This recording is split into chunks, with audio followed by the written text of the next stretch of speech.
I was 19, staying late at the college darkroom to develop some film for my photography class.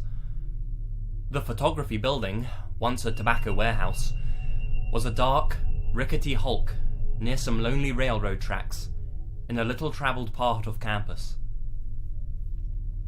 I finished developing my film close to midnight and headed out, nervous as always to be alone at night in this deserted part of town. It was dark.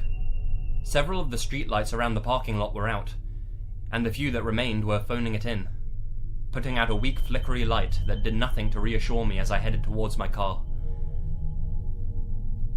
I heard him before I saw him. A scrape of feet on asphalt. He said, "Hey, can you do me a favour?" I startled and dropped my keys, and he mumbled an apology for scaring me. I noticed he was wearing a jogging suit and was walking with a limp. "What do you need?" I asked. He hobbled a step or two towards me. "I think I sprained my ankle. Could you take me to the emergency room?" The university hospital was a short distance down the road. I hesitated. The guy looked perfectly pleasant, and he did seem to be in pain. But I had recently finished a book about a serial killer called Ted Bundy, who lured some of his victims by pretending to have a broken arm and asking for their help carrying books to his car. When they leaned over to put his stuff in the passenger seat of his VW Bug, he knocked them unconscious with a crowbar and stuffed them inside. This scene played across my mind as I looked at the guy. It also occurred to me to wonder why the hell anyone would want to jog in this creepy part of town. So I said, "I'm sorry, I can't do that, but I could call someone for you. There's a phone in the photography building there." "There's nobody to call. I just moved here.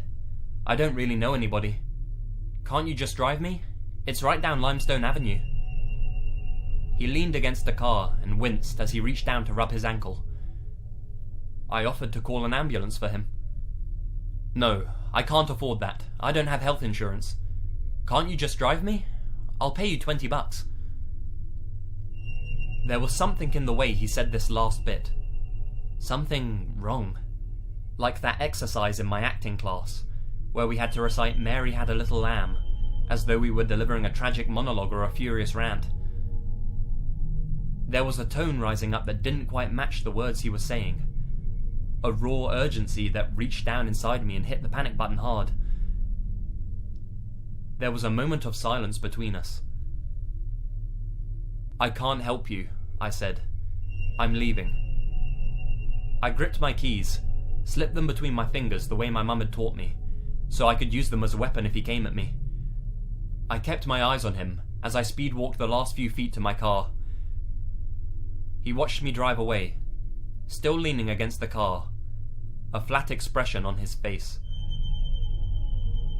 Away from the dark parking lot, driving through campus with my music turned on, the fear faded.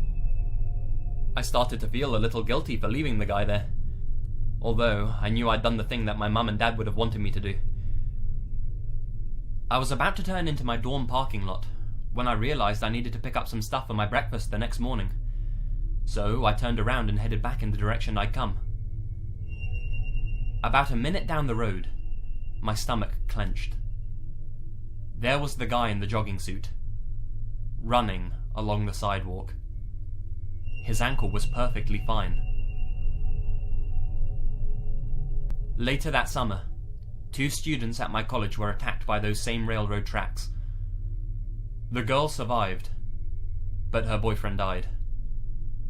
The man who attacked them was a serial killer, dubbed the Railroad Killer by the police. He murdered dozens of people across several states, most of them near railroad tracks. I didn't see his mugshot on TV until years later, but the picture broke me out in the same icy sweat I felt when I saw that guy running down the street. I can't be 100% positive, but my gut tells me I escaped a serial killer that night. My mum, brother, and I had finally arrived at my grandmother's house after a very boring 7-hour drive. It was a trip we made every year, but not usually around this time. We'd always usually visit around Christmas, but this time it was October, the 18th to be exact. What seemed like 50 or more pumpkins with carved faces adorned my grandma's porch. Halloween has always been my favourite holiday, so I was excited to see that my grandma had made such an effort to celebrate the occasion. We unloaded the car and made our way up the creaking stairs into the near 50-year-old house that my grandparents had built. We were met immediately with the smell of freshly baked apple pie and my grandmother giving us all hugs. She told us not to get too comfortable because we would be taking a small walk down the street. I thought it was rather strange that she wanted to go on a walk, seeing as it was already getting dark around this time. But I didn't want to appear rude, so I just nodded my head and replied, "Okay, sounds good." She led us down the gravel driveway, and we began walking down the street. The neighbourhood itself was in disrepair, and there were a number of vacant and decaying houses. We had ventured a couple of blocks when she stopped in front of a 2-storey, obviously abandoned house with a green roof. The place looked like it should almost be considered condemned, as it didn't look safe to even go in. It was a white house, but it had dirt and mud seemingly caked all over the outside, and the wooden porch looked ready to collapse at any time.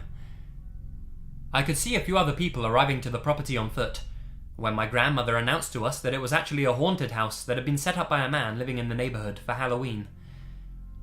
She said it was the first night that the house would be open to the public, and that it should be opening any moment, as it was now completely dark outside. A huge grin spread across my face. I loved haunted houses, even the ones that are just for entertainment purposes and are not actually haunted. Almost immediately after she'd finished talking, a tall, grungy-looking man exited the house and asked everyone to gather at the front porch. He then proceeded to inform us that he would be leading us into the house and to follow him. We all complied and began walking up the dilapidated steps into the home. We were met by an extremely nauseating stench. I don't really know how to describe it, other than it was the most god-awful, overpowering, eye-watering inducing smell I had ever encountered. We continued following the man. He appeared to be leading us downstairs and into the basement. I remember thinking that was strange, as this was supposed to be a haunted house, not a haunted basement. He threw open the door to the basement, and the smell that I had previously thought was the worst smell my nose had ever had the misfortune to breathe in now seemed like nothing more than child's play. There were a couple of people who even began to gag at the smell. We couldn't see much of anything inside, at least not yet. The man flipped a switch that dimly lit the room. This basement seemed larger than any basement I had ever seen. We made our way all the way down the stairs and just stopped in the middle of the room. The man then put his arm out and sort of pointed towards the wall and began to turn in a circle, as if to profoundly display what he was hanging on the walls.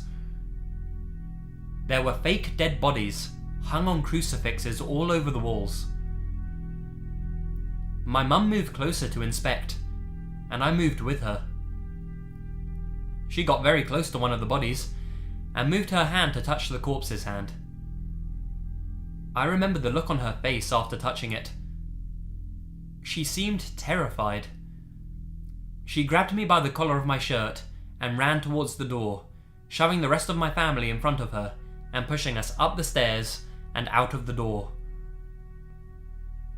I could hear, as we were running to the front door, the rest of the people that entered with us now also quickly exiting the room.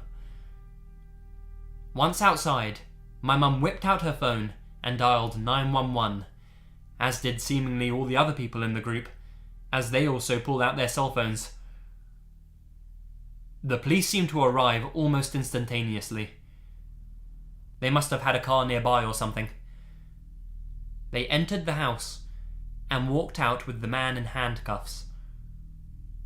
Other police cars had arrived by this point, enough so that they lined the entire block. They ended up taking the man away in a car, and a few officers stayed behind to take written statements from the people who had entered the house. I later found out that the man's name was Donald Van. He was a serial killer who they had been searching for almost 10 years, and the bodies in the house were very much real. I sometimes wonder if we were meant to be his next victims, or if he was just proudly showing off his work to us.